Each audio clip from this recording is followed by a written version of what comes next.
はい、今回はダイソーで売っているスキットルの動画になります。かっこいいっすよねこれ。小さい頃はこいつに憧れていました。少し前にこのスキットルのショート動画を出したらたくさんのコメントをいただきました。ありがとうございます。でそのコメントで知ったことや注意喚起的なこともありましたんで、検証も兼ねてお伝えできればなと思います。まずは商品ですが、お値段は300円、税込み330円です。素材はステンレスで、蓋の裏はポリエチレンです。入れるお酒はウイスキーやウォッカなど度数の高いものを入れてくださいと書いてあります。度数が低かったりジュース系は時間が経つと雑菌などが、出るようなんで気をつけてください。あとアルコール以外はステンレスでも錆びる可能性がありますので注意が必要ですね。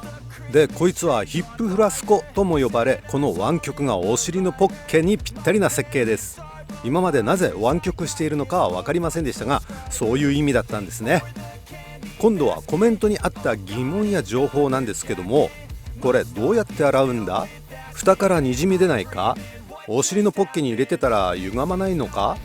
ステンレスなので中のお酒に金属臭がつく、何日か入れておくとお酒が黒くなる、こんなコメントをいただきました。で一番多かったのは中をどうやって洗うんだってコメントが多かったです。箱の裏には初めて使用するときは食器用洗剤等で水洗いしてくださいと書いてあります。中もそうなんですかね。多分表面だけなんじゃないかなと思います。調べたら中は熱湯を入れてすすぐ感じですね。ちゃんと洗いたい人はスキットルの中に重曹小さじ1杯を入れてお湯を入れて振ります。シェイクですね。1時間ほど放置して中を捨てて水ですすいで終わりになります。あとは逆さまにして乾かします。自分は箱から出してすぐにウイスキーを入れちゃいました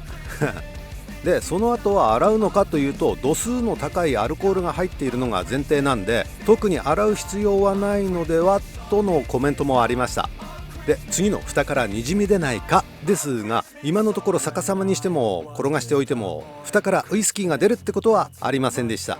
でも蓋が歪みやすくて漏れることもあるとの意見もありましたので、個体差もあると思いますが、そこまで頑丈ではないようなので使い方によっては滲んだりすることもあると思います。あと蓋の裏にあるポリエチレンが取れるかもしれないので気をつけてください。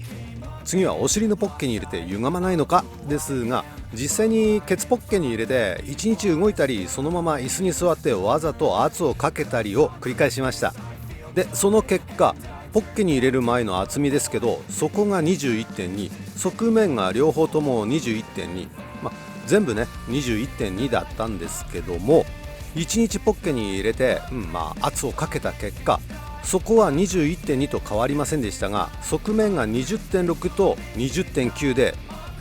湾曲しているので測り方によって数値が変わるので断言はできないんですけども、微妙に潰れたかもという結果になりました。でもぶっちゃけ見た目は全然わかんないんですよね。時間が1日だけの短い時間なんで何とも言えないんですけども、長い日数や使う人の体重、これによっては目に見えて歪んだりすることもあるかもしれません。次の匂いと変色ですが、こいつは中にウイスキーを入れて1週間入れっぱなしの状態です。これを瓶に入っているものと比べてみます。もちろん同じウイスキーです。まずは瓶のウイスキー、次にスキットルのウイスキーで、他に売ってある高価なスキットル、これは素材も違うみたいなんでね。こいつはステンレスで300円ですからね。はい、どうですかね。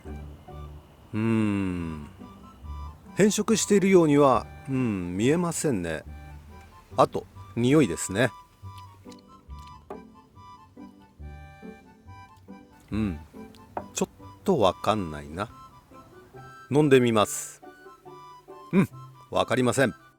金属臭がするって話ですが、そう言われると金属のコップで飲んだ時の感覚があるような、ないような、